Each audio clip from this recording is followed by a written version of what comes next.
Hello, this is Matt on the Moon Lambo channel. It's clear to people that have been in crypto for more than 5 minutes that Bitcoin leads the market and then everything else follows. So there is this correlation within the market. And of course, yes, there are outlier instances where even XRP, for example, has led global crypto markets. That has happened. We saw it on July 13th. When XRP got legal clarity, it started moving to the upside. Bitcoin followed, a whole bunch of other coins.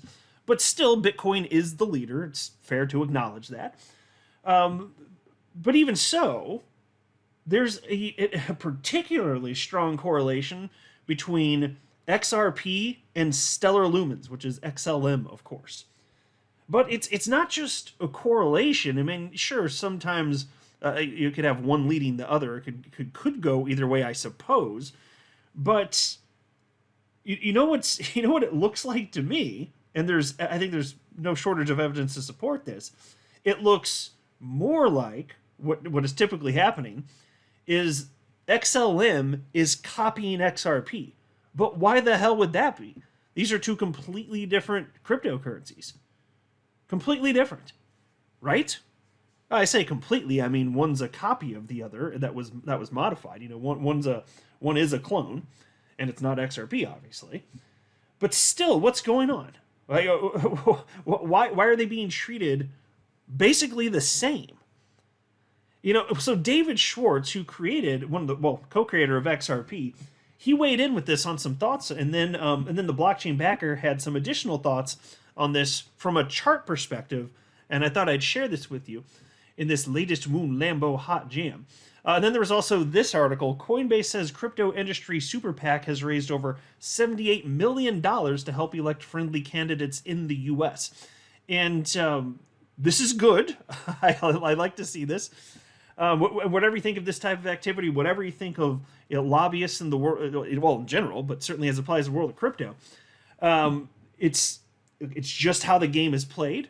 And Ripple has been one of the greatest participants in crypto in that regard, continuing to be one of the true leaders in the space.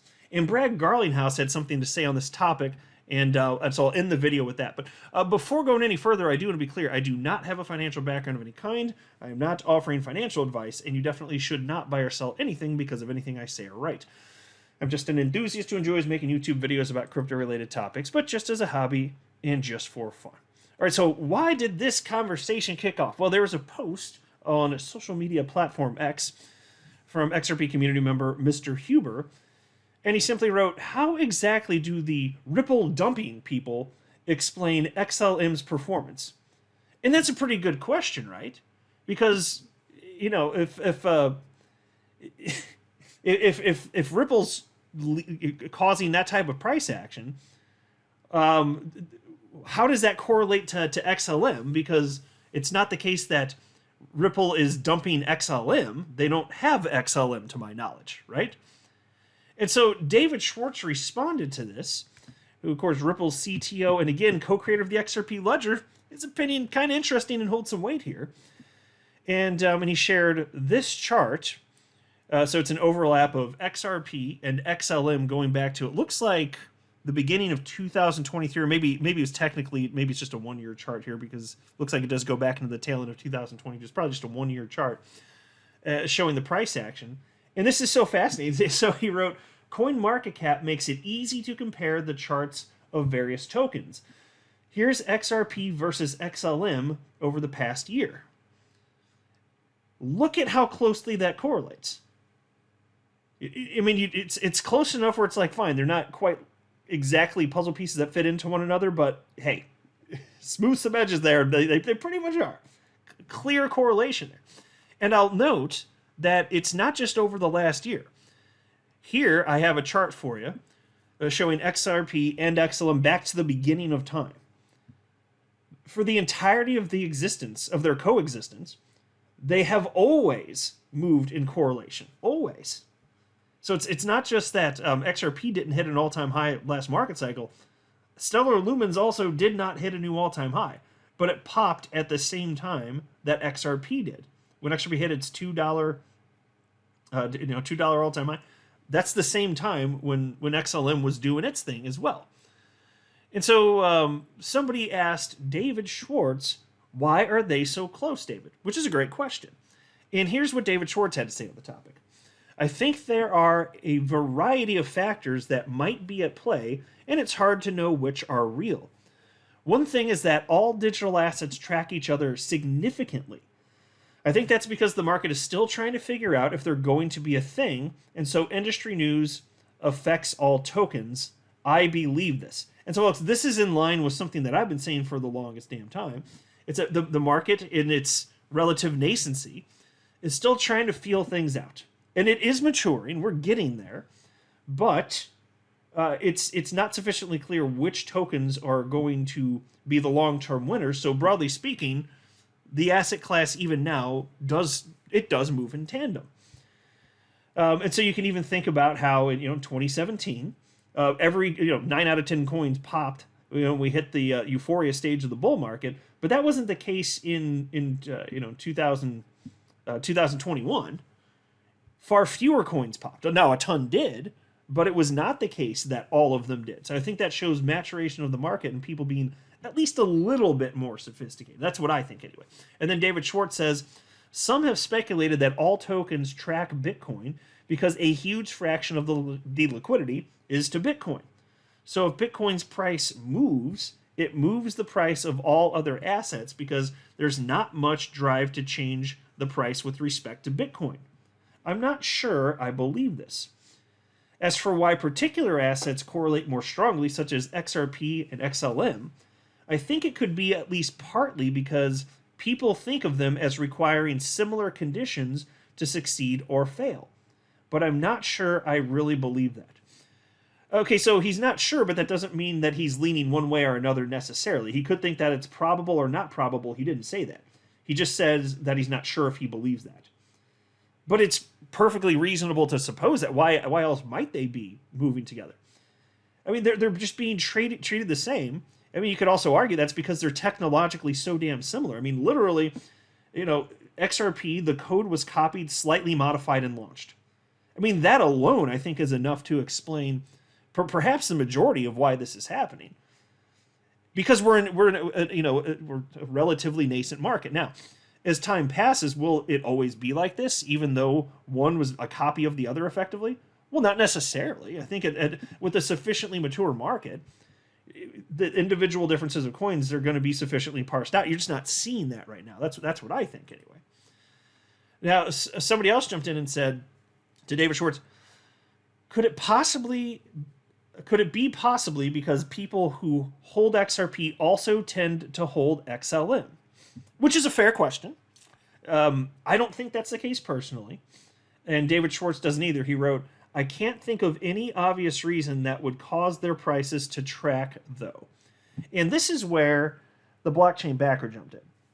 And he wrote, back on November 13th, there was some fake XRP ETF news, which XLM reacted even on the 1 second time frame. The rest of the market did not respond in this matter. And then he shared back what his post from November 13 talking about that exact incident. I'm sure the vast majority of you will recall when that happened. That was some crazy nonsense, wasn't it? It was fun for about 5 seconds. Price went up, and then price goes down because it's fake. Crypto's ridiculous sometimes. But anyway, the blockchain backer expanded upon this, and he said, I agree. I don't believe it was due to both holding the same coins. If anything, retail investors would have dumped XLM for XRP with XRP only specific news. But it's there on the 1 second time frame, XLM responding to fake XRP ETF news without the rest of the market reacting. So I do find that fascinating. And that's why my best theory on this is just what I cited a minute or two ago. It's a copy. It's more or less treated the same, and people don't sufficiently know which coins deserve to be here long term. And until there's more confidence in that, you're probably going to see this correlation because, at least technologically, they're perceived as roughly equivalent. That's what it looks like. And there are only a couple that are like this, though. Like, how many forks have there been of Bitcoin, though? So I don't think it's the case that you'd see quite the same thing with Bitcoin necessarily. The closest you're going to get to that is the entire asset class moving in tandem. But this is a unique situation. It just is, because it's a fork, and it's been adopted to a certain degree. XLM has. So I just find it fascinating. So those are the thoughts from David Schwarz and the blockchain backer, and then my additional thoughts added on top of that. Now there's this. Coinbase says crypto industry SuperPAC has raised over $78 million to help elect friendly candidates in the U.S. Ah, yes, indeed. Much needed. The largest U.S.-based crypto exchange by trading volume says a crypto-funded and focused SuperPAC, Political Action Committee, is raising millions to support crypto-friendly politicians. According to a new company blog post, Coinbase says that the crypto industry has raised $78 million in the fourth quarter of this year to support pro-innovation candidates in the upcoming 2024 U.S. election. Quote, with over $78 million already raised in Q4, crypto's potential to help update the financial system and give everyday Americans a fair shake hinges on the election of candidates and the enactment of policies that support responsible, fair rules. Just 9% of Americans are satisfied with the current system. The crypto industry has raised over $78 million as a start to support the 52 million Americans who own digital assets and want a fair shake at the American dream, end quote. And so you love to see it. It's been fantastic. And then as far as getting things moving from a political perspective in terms of lobbying, Ripple has been one of the biggest movers on that from the beginning. And increasingly you're seeing more move on that as well. There's this post from Brad Garlinghouse on this very topic, and he wrote the following. Team Ripple is putting a stake in the ground, leading the charge with other industry leaders to support pro-innovation and pro-crypto candidates in the 2024 U.S. election cycle. The U.S. cannot afford to continue taking a backseat on the global stage. Regulatory overreach, especially from the SEC, is actively moving the U.S. in the wrong direction, and other countries are taking full advantage of the lack of U.S. leadership. We need to advance leaders who will champion innovation and spearhead paths towards responsible regulation. 2024 is the time to go back to first principles by encouraging initiatives to promote transparency, innovation, and a compliance-first approach. Team Ripple and I won't squander it. Golf clap for Ripple CEO Brad Garlinghouse. Fantastic. You love to see it. And I do believe, despite the state of things right now, well, certainly the best is yet ahead, and there will be real progress on this front. It's just a question of how long is it going to take, and what will be effectively given up, surrendered by the United States in the meantime. Well, that story is still being written, but I'm still very optimistic for the future. This absolutely is going to get figured out. It's just a crazy, like, we're just living through history. We're living through it right now, and it's incredible to have a front row seat to all of this. But it will ultimately all get worked out here, and it's just incredible to see Ripple continue to play a core role in the evolution of all of these things. It's incredible. I mean, people are going to look back in history at Ripple and just recognize that they were one of the most, consequential firms, if not the most consequential firm in all of crypto. Certainly for the beginning, first 10, 15 years, whatever you want to say. That certainly has been true to this point, and it may very well persist into the future. But I don't know that it's sufficiently appreciated at this particular juncture in time. And it's crazy. I'm not a financial advisor. You should not buy or sell anything because of anything I say or write. That would be a very, very, very bad idea. Until next time, to the moon, Lambo.